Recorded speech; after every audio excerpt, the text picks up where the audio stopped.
Assalamualaikum warahmatullahi wabarakatuh. A'udzubillahi minasyaitonirrajim. Ara'aital ladzi yukadzibu biddin? Tahukah kamu siapa itu pendusta agama?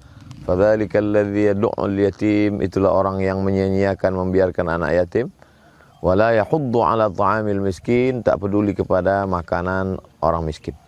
Alhamdulillah di Kota Pekanbaru dalam satu bulan kita menyantuni 5-6 pondok pesantren. Satu pesantrennya setengah ton beras. Lalu kemudian fakir miskin, du'afa, disalurkan semua bekerja sama dengan sahabat-sahabat komunitas-komunitas dakwah. Anak-anak muda, bikers, dan lain sebagainya. Ibu-ibu. Bagi kita yang ingin selamat dari pendusta agama, menyantuni anak yatim, fakir miskin, bil khusus anak pesantren, supaya mereka bisa makan, hanya makan saja.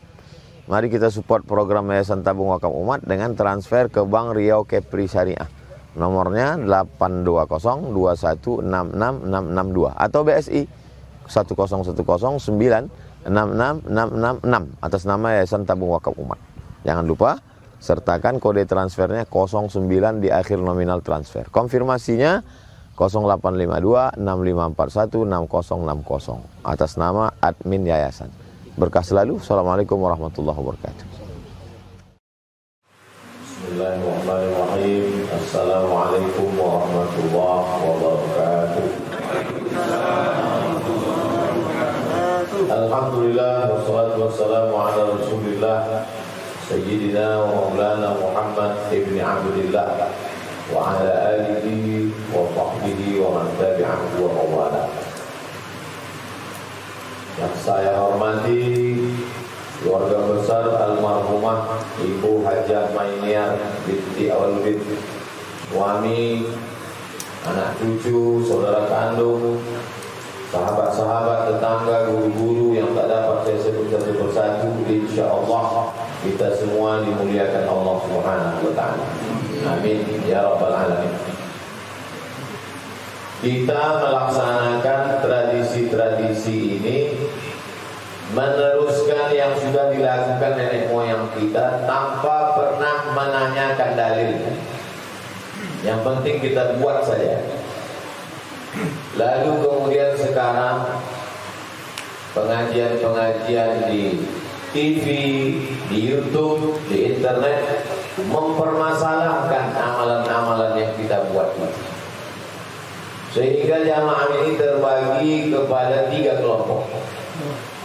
Yang pertama, yang ragu-ragu dengan amalan itu, antara mau tak mau, suka tak suka, datang tak datang. Dengan dibid'ahkannya amalan itu, dia merasa memang itulah mencari-cari selama ini, sehingga dia tak perlu lagi datang. Yang pertama, yang kelompok kedua, dia jadi ingin tahu apa betul nenek moyang kami ini tidak berilmu, belajar kepada pedagang yang membawa Islam ini katanya tukang jualan, sehingga tidak ada dasar-dasar amal-amal itu. Dia ingin tahu, jadi mengaji. Yang ketiga adalah kelompok yang dia terpaksa ikut, karena kalau tidak ikut nanti dikucilkan masyarakat. Kalau tidak ikut nanti jenazahnya tak diurus. Maka pada malam yang baik, berkumpul bersama orang-orang baik, di rumah orang baik, saya diberikan kesempatan untuk menyampaikan beberapa hal. Yang pertama tentang berkhatam kaji. Apa dalilnya berkhatam kaji?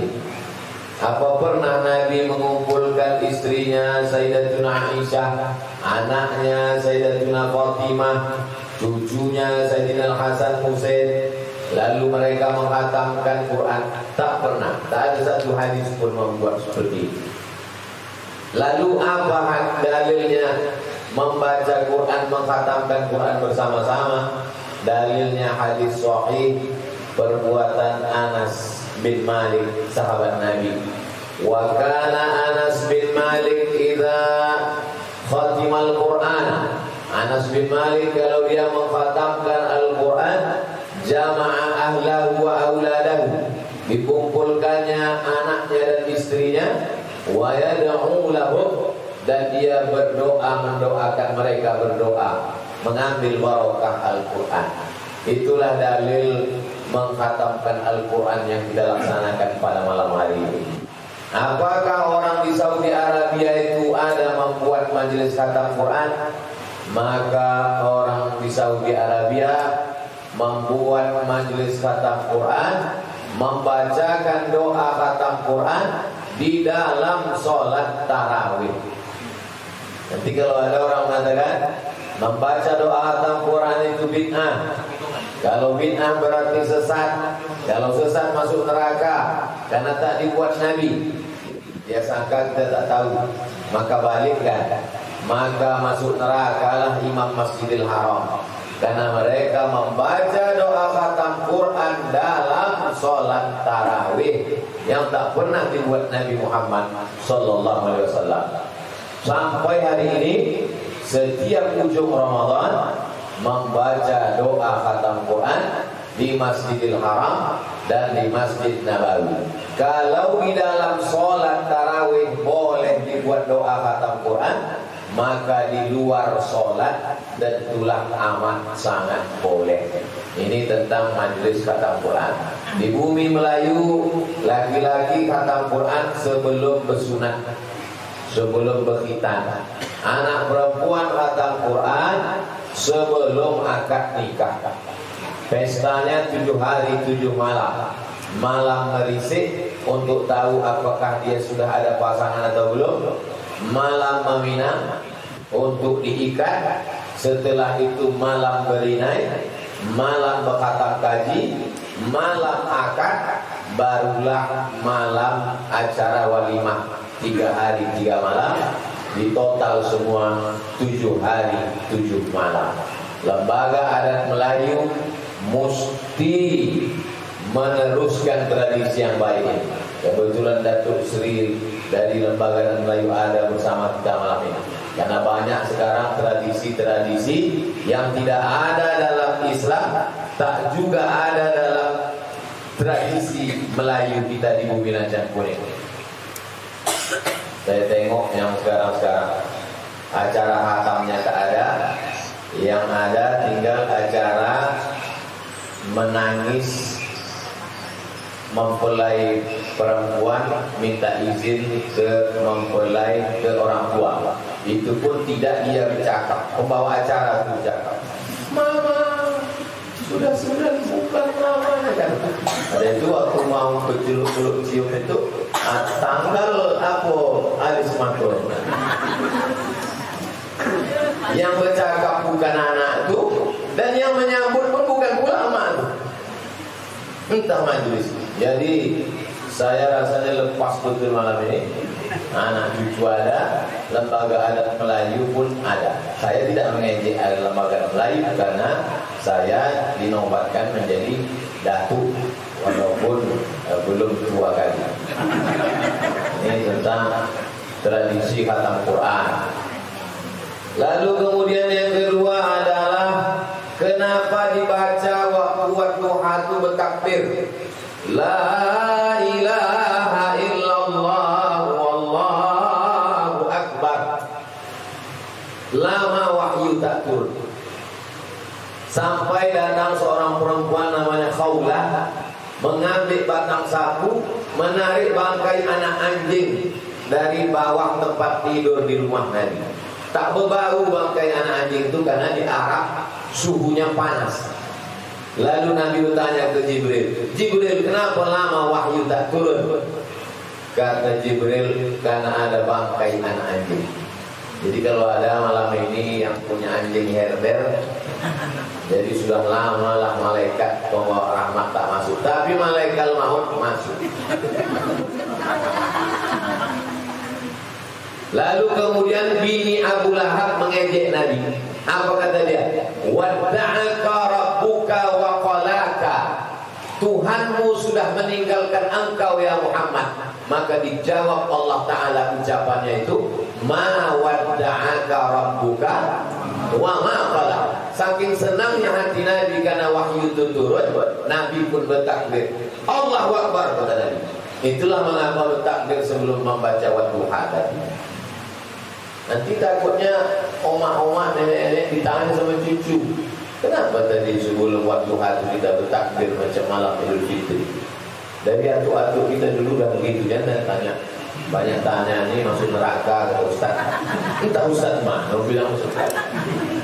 Mesti cucu bertanya supaya kita mencari tahu. Itulah mengapa bertakbir sebelum membaca duha. Saking senangnya Nabi turun wahyu karena dia sudah diejek-ejek. Itu juga membuktikan bahwa Quran itu bukan buatan Muhammad sallallahu alaihi wasallam. Karena kalau buatan dia tak menunggu sampai berapa lama, cukup dibuat-buatnya sehingga tak diejek. Quran bukan buatan Nabi Muhammad, tanzilal azizir rahman. Lalu kemudian dari wadduha terus ke bawah dibaca. Maka dengan membaca itu hafal anak-anak ini urutannya, maka anak yang laki-laki ini bisa jadi imam tarawih. Karena imam tarawih di negeri Melayu membaca dari Al-Hakumut Takasur 10 surat ke ujung. Tarawihnya 20 rakaat. Sebelum malam ke-15, dari malam 1 ke 15 Al-Hakumut Takasur, habis itu Qul Huwallah. Jadi 10 surat tambah Qul Huwallah 10 kali 20 rakaat tambah witir 23. Sesudah malam pertengahan lalu kemudian Al-Hakumut Takasur rakaat kedua Inna anzalnahu fi lailatul qadar. Yang laki-laki bisa dia sholat tarawih di rumahnya karena ke masjid takut Covid. Ya kalau tahun baru sama Natal tak ada Covid, tapi nanti pas Ramadan pasti datang Covid. Nah, dia memang begitu jadwalnya. Awak dah tahu. Nah, itu dalil kedua tentang membaca takbir. Lalu kemudian kenapa surat itu dihafalkan ke anak-anak ini supaya ingat dia urutannya. Karena kalau tidak 20 rakaat itu bingung. Dah berapa rakaat? Anak-anak ini tidak akan bertanya berapa rakaat nanti Ramadan, karena dia sudah hafal urutannya dari Al-Hakumut Takasur sampai hari. Tapi yang tak hafal, ganti. Lalu kemudian yang ketiga, menghadiahkan bacaan Quran tadi. Ustaz kita, guru mengaji anak-anak kita, imam kita membacakan doa, Allahumma ausil sawaba ma qara'nahu, sampaikanlah pahala bacaan Quran kami ilal marhumah Hajah Mainiyar Awaludin binti Awaludin. Itu untuk orang lain. Saya orang lain, tak ada hubungan nasab. Tamu orang lain. Tapi untuk anak cucu, tidak pun dia katakan ya Allah sampaikanlah pahala bacaan ini, automatically sampai, otomatis sampai. Itulah makna hadis waladun sholihun yad'u lahu. Kalau anak kandung, cucu kandung langsung sampai tanpa dia sebutkan. Adapun saya mesti menyebutkan ilal marhumah Hajah Mainiyar binti Awaludin Al-Fatihah.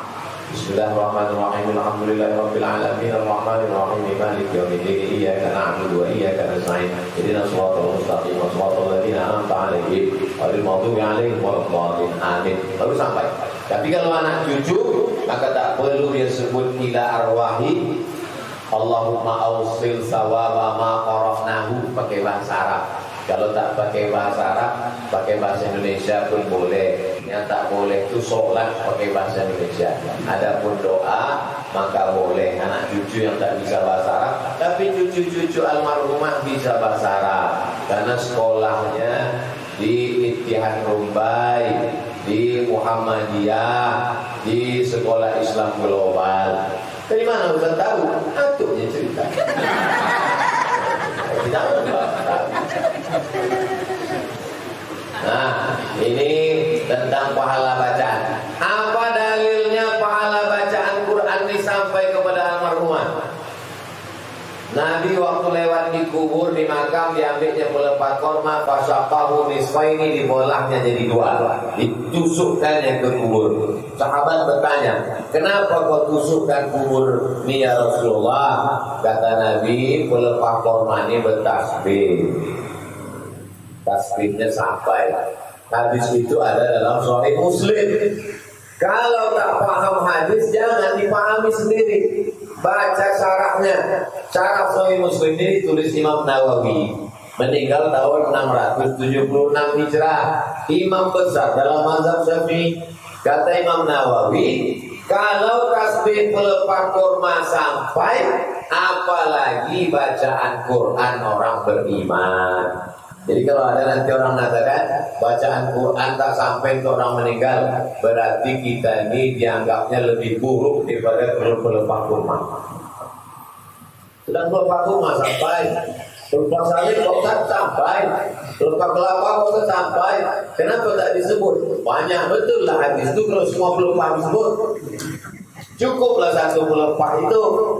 Tak ada pelepah kurma di tempat kita, diambilnya pelepah bunga-bunga mawar melati, disiramkannya sama dengan pelepah, karena tanaman itu pun bertasbih, kecuali tanaman di rumah jamaah karena plastik. Itu keempat tentang pahala bacaan Quran sampai. Ibnu Taimiyah dalam kitab Majmu' Fatawa mengatakan bacaan Quran itu orang meninggal sampai. Murid Ibnu Taimiyah namanya Ibnu Qayyim Al-Jauziyah dalam kitab Ar-Ruh mengatakan bacaan Quran itu orang meninggal dunia sampai. Kenapa yang Ustaz kutip Ibnu Taimiyah sama Ibnu Qayyim Al-Jauziyah? Karena itulah induk ongkang Salafi yang selalu mengatakan tak sampai ini Salafi. Ada pun yang Salafi tak masalah. Salafi itu selalu mengatakan tak sampai, sampai bacaan Quran.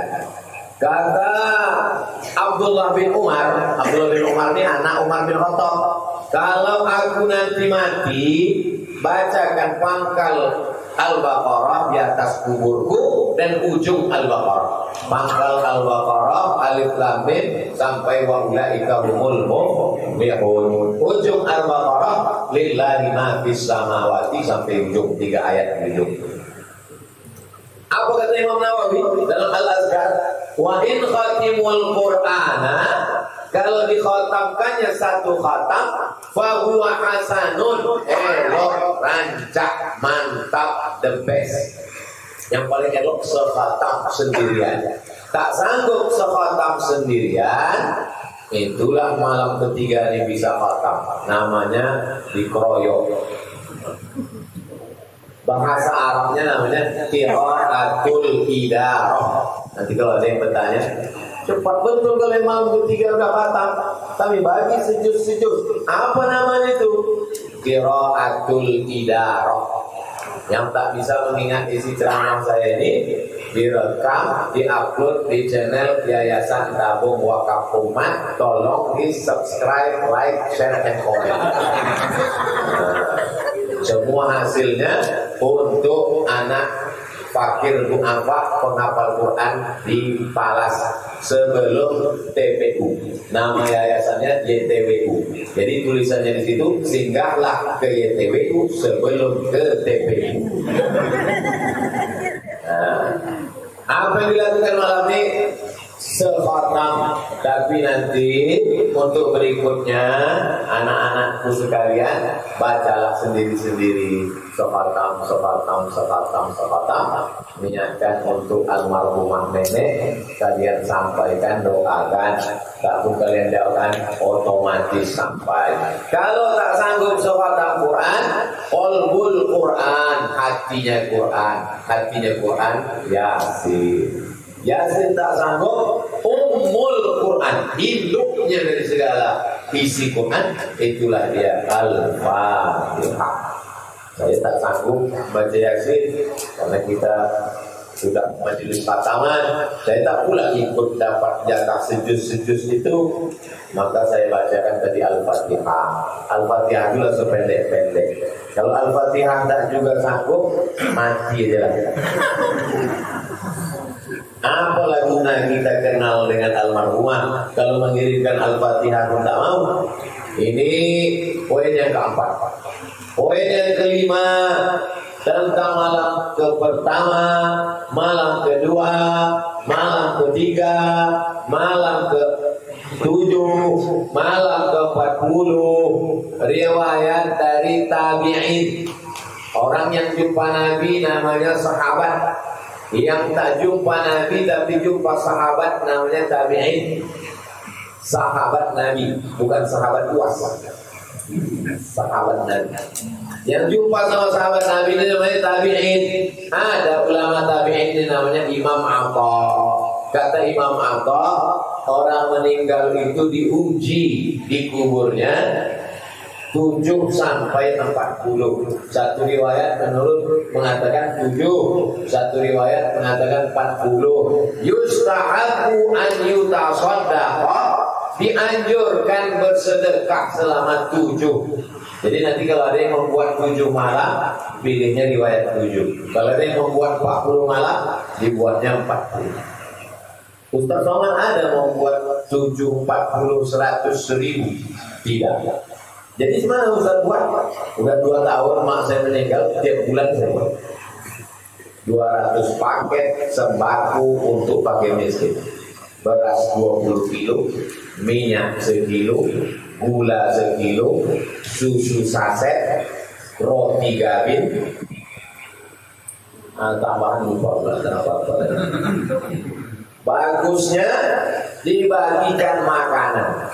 Jadi kalau kita mampu, kita bagikan makanan untuk bersedekah. Umi makan kata saat makku meninggal, apa atau sabdaku anha, kalau aku bersedekah sampai tak pahalanya untuk almarhumah. Kata Nabi, bersedekahlah. Kata Sa'ad bertanya, ayu sedekahtu afdal, apa sedekah yang paling elok? Kata Nabi, saqyul man, membuat air minum, buatkan sumur bor, buatkan toilet, buatkan WC, maka itu bagus sekali karena sampailah pahalanya mengalir dipakai orang sampai hari kiamat. Sumur Utsman bin Affan 1400 tahun masih mengalir di kota Madinah sampai hari ini. Nah, ini tentang amalan-amalan bersedekah tadi. Orang meninggal dunia itu yang tetangga, sahabat, kerabatnya yang membawakan makan. Begitu sunnahnya. Adapun keluarga yang mau bersedekah makanan, maka dianjurkan menurut Imam Atha dari kalangan tabi'in. Lalu kemudian yang ke-6, bacaan-bacaannya. Bacaannya pertama dibaca Al-Fatihah. Kenapa Al-Fatihah dibaca? Quran itu tergabung di dalamnya intisari Quran Al-Fatihah. Al-Fatihah itu kuncinya pada Bismillah. Maka dengan membaca Al-Fatihah, Fatihah artinya pembuka, terbuka segala yang terkunci, rezeki yang tertutup, hati yang tertutup, telinga yang tersumbat, maka terbuka semuanya. Setelah membaca Al-Fatihah, Qul huwallahu 3 kali. Kenapa Qul huwallahu 3 kali? Karena satu Qul huwallahu sama dengan sepertiga Quran. Membaca Qul huwallahu 3 kali seolah-olah sepatam Quran. Habis itu kalau difalak dengan Qul huwallahu binas 11 ayat diturunkan untuk membuka 11 tali sihir. Dicuri rambut Nabi, diikat kesimpul tadi, disihir orang Yahudi, Labid bin Aqsam namanya. Lalu turun 11 ayat untuk membuka tali buhul-buhul, simpul-simpul sihir tadi. Karena tukang sihir itu diambilnya rambut orang, diikatnya ke tali, lalu ditiup-tiupnya. Tukang tiup-tiup tali itu namanya wa min syarrin naffazati fil uqad. Nafasat, perempuan tukang tiup. Karena memang biasanya tukang sihir itu perempuan. Itu maka disebut dengan nenek sihir. Tidak ada tuk sihir. Itu maka dalam film Harry Potter itu nenek-nenek tukang sihir. Nafasat fil uqad, perempuan-perempuan tukang sihir. 11 ayat turun, terbukalah dia. Qul a'udzu bil falaq min syarri ma khalaq wa min syarri ghasiqin idza waqab wa min syarri naffasati fil uqad wa min syarri hasidin idza hasad. Qul a'udzu bin nas malikin nas ilahin nas min syarri waswasil khannas alladzi yuwaswisu bin nas minal jinnati wan nas. Sesudah itu dibaca pangkal Al-Baqarah. Siapa yang membaca pangkal Al-Baqarah dan ujung Al-Baqarah, maka rumahku tak dimasuki setan. Ustaz, kami suka membaca, kenapa rumah kami dimasuki setan? Karena yang membaca itu ulahnya macam setan. Jadi kata setan, kita berbeda tipis saja. Lalu membaca ayat kursi. Adapun membaca ayat kursi, dalilnya Abu Hurairah menjaga zakat fitrah. Tiba-tiba datang pencuri gandum, pencuri kurma, ditangkap Abu Hurairah. Bawa kau ke Nabi, kata Abu Hurairah. Janganlah Abu Hurairah, aku ini susah, anakku tak makan. Kasihan Abu Hurairah, kalau gitu karena kau pakai miskin, ambillah zakat untuk kau. Syaratnya Abu Hurairah, jangan bawa aku, nanti kuajarkan kau ayat, kalau kau baca, setan tak akan mengganggu. Besok dia melapor ke Nabi, ya Rasulullah, ada pencuri dari malam pas ku tangkap, katanya dia miskin, kasih dia zakat. Kata dia, kalau kau baca ini kau tak boleh kaki setan. Kata Nabi, yang kau tangkap malam tadi itu setan. Setan itu mengaji. Abu Hurairah pun tak tahu kalau itu setan. Lalu kemudian sesudah itu barulah tahlil. Afdhalu dzikri fa'lam annahu la ilaha illallah. Dalilnya hadis Nabi. Afdhalu dzikri la ilaha illallah wa afdhalu du'a alhamdulillah. Ada tak ada orang meninggal, ada tak ada takziah, ada tak ada acara, yang urutan tadi ini tetap dibaca. Fatihah sekali, Qul huwallahu 3 kali, Muhammadul Falaq sekali, Muhammadul sekali, pangkal Al-Baqarah 5 ayat, ayat kursi, ujung Al-Baqarah 3 ayat, tahlil la ilaha illallah. Ada tak ada orang meninggal, diundang tak diundang pengajian, yang itu tetap dibaca tiap malam. Jadi kalau ada orang mengatakan, kenapa kalian baca ini waktu tahlil? Kami membaca ini bukan waktu tahlil, tiap malam kami baca ini. Ada tak ada orang meninggal tetap kami baca ini. Bedanya, waktu ada orang meninggal, kami hadiahkan pahala bacanya. Seelok-elok membacanya sehabis maghrib. Tak bisa habis maghrib, habis isya. Tak bisa habis isya, mau tidur malam. Tak bisa mau tidur malam, waktu bangun malam tahajud. Tak juga waktu bangun malam tahajud, mudah-mudahan besok masih hidup lagi. Itulah rasanya dalil-dalil tentang apa yang kita lakukan ini. Yang ragu-ragu mudah-mudahan yakin. Mudah saya jelaskan tak juga yakin, saya tak sanggup lagi. Itulah batas kemampuan Abdul Somad.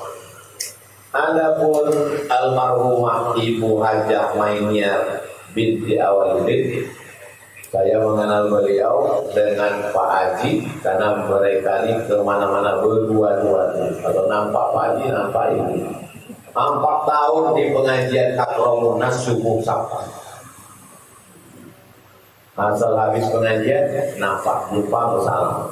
Pindah penuh Akramunas, pindah ke Al-Falah, ada juga lagi Ibu dengan Pak Haji. Dan almarhumah dengan Pak Haji lah yang membawa saya ceramah ke awal Ros. Sebelum ke awal Ros itu ada cucu almarhum Pak Awaludin berkhatam kaji di dekat daerah sekitar Masjid Andol. Acaranya macam pesta walimah nikah waktu itu. Saya ceramah, sesudah itu dibawa saya ke awal Ros. Ceramah di awal Ros, di atas, di lantai 5 atau lantai berapa itu. Waktu saya sedang ceramah, dokter-dokter, perawat-perawat itu asik foto. Karena saya tengok mereka tak dengar, saya tutup ceramah itu, saya balik. Dikejar panitia, aku bawa sampai ke lift, sampai ke parkir. Kenapa cepat betul Pak Ustaz? Untuk apa saya ceramah mereka foto? Saya bilang, mungkin almarhumah Iman. Karena kejadian sejak itu dia tak pernah mungkin pada Pak Haji pun karena istrinya gitu dia ikut juga. Tapi walaupun beliau tidak jumpa saya, tak pernah lagi mengundang saya, sesudah kejadian itu beliau mentransfer duit hampir setiap bulan ke Yayasan Tabung Wakaf. Kalaulah dia sedang sakit hati kan Abdul Somad merajuk balik waktu itu, waktu ada tentang wakaf umat, tentu dia tak peduli, dikirim. Tapi bukan berarti saya datang malam ini karena dia mentransfer. Karena waktu dikirim gambar itu ingat saya almarhumah. Oh alah, salah aku selama ini. Mestinya aku datang silaturahim. Yang lalu tak dapat diulang balik. Man ahsana ilaikum, siapa yang berbuat baik kepada kamu, fakafi'u walaslah. Fa'ilam tajidu, kalau kamu tak sanggup pada ulang, doakanlah. Tak bisa diulang balik. Macam mana supaya saya sambung silaturahim waktu almarhumah hidup? Tak bisa lagi. Sudah pergi dia sudah mendahului. Tapi dia menengok amal kita malam, ditontonnya. Mana dalilnya? Ada dalam Quran. Wa qul i'malu, beramallah kamu. Fasayarallahu amalakum, Allah menengok. Wa rasuluhu, Rasulullah menengok. Wal mu'minun, apa kata ahli tafsir? Orang tua kita menengok amal kita. Almarhumah malam ini tersenyum menengok cucunya membaca Quran. Sekarang dunia ini kalau tak kita teruskan tradisi ini, sudah mulai orang meninggal dikirim pakai lagu, dikirim pakai TikTok. Alhamdulillah anak cucu almarhumah masih lagi melaksanakan, ditonton oleh orang seluruh dunia. Saudara kita di Hong Kong, di Saudi Arabia menonton video yang saya sampaikan malam ini. Mudah-mudahan dari rumah almarhumah terpancar ilmu pengetahuan ke seluruh alam, supaya yang selama ini cucunya belum mengaji dimasukkannya mengaji. Nampakkan nanti dalam rekaman cuma cucunya mengaji. Untuk dikatakan riak, tak riak, karena mereka pakai masker, kita nampak. Supaya orang berpikir, nanti kalau aku meninggal ada tak cucuku membacakan Quran. Nanti kalau aku meninggal datang tak orang ke tempat aku. Bisa emas bawa berlayar, masak sebiji dalam peti. Utang emas dapat dibayar, utang budi di bawah mati. Pesantren Yayasan Tabung Wakaf Umat tumpukan punya Abdul Somad. Yayasan itu pengurusnya 35 orang. Saya termasuk salah satunya, Ustaz Al-Nom. Ketua Yayasan Ustaz Tatang Yuliansa. Ketua Pembina, Ketua Yayasan Ustaz Al-Nom. Saya anggota. Anak pakil mu'afa gratis 25 orang tahun 2021, 2022 ini 25 orang. Rumah guru, asrama, masjid sudah ada. Simpang bingung, belok ke kiri. Jangan bingung-bingung, belok ke kiri. Tengok ke dalam. Awalnya 1 hektar. Kemarin datang Pak Haji, ditengoknya. Tengoknya bagus, anak-anak menghafal, terbuka pintu hatinya. Ditambahnya pula lagi 2 hektar. Ada pula orang dari Rokan Hulu punya kebun sawit, dikasihkannya pula lagi. Kami sudah tulis, kami kalau mati ini tidak ke anak kami, tak ke bini kami, tak ke cucu kami. Ini balik kepada umat, karena ini milik umat. Tak ada owner, tak ada pemiliknya. Kami sedang ingin mengajarkan, inilah yang wakaf, inilah wakaf. Jangan sampai tanah diserahkan, Ustaz Somad, ini wakaf kami, sudah diterima, itu rumah anak, itu rumah bini, itu rumah menantu. Itu bukan wakaf. Wakaf itu milik umat. Kalau meninggal, la yuhabu, tak boleh dihibahkan, wala yubahu, tak boleh dijual belikan, wala yurasu, tak bisa diwariskan. Namanya Yayasan Tabung Wakaf Umat. Channelnya, duit YouTube-nya balik untuk membeli beras. Programnya 27 program amal jariah. Abdul Somad tak kaya, duitnya tak banyak. Abdul Somad tak banyak pahala ceramahnya, tapi Ustaz selalu ceramah, sudah dihabiskan oleh viewer, follower, dan subscriber. Tapi insya Allah anak-anak yang hafal Quran itu mengajar dia, cucu-cucu almarhumah ini, anak-anaknya soleh-solehah, setetes 2 tetes mengalir ke Abdul Somad. Itulah lagi tinggal yang diharapkan supaya kita nanti berpisah kita di dunia ini. Kata Nabi, almarhum ma'aman aham, orang akan bersama dengan siapa yang dia cintai, dia sayangi. Saya yakin dan percaya 4 tahun kami di Akramun Nas, 2 tahun di Al-Falah, menyambung ke An-Nur. Insya Allah bersama pula nanti kami surga dan hanya tinggal menunggu masa saja. Orang Islam beriman terus diyakin. Itulah yang dapat saya sampaikan pada malam hari ini. Yang baik-baik datang dari Allah, yang tak baik kesilapan, kesalahan Abdul Somad. Tutur kata menyinggung perasaan, maaf saya kepada almarhumah, saya wakilkan kepada Tuan Haji, kepada saudara-saudara kandung almarhumah, kepada anak cucu keluarga besar. Mudah-mudahan Allah memaafkan silap salah saya, memaafkan silap salah almarhumah. Allahumma firlaha warhamha wa'afiha wa'fu anha.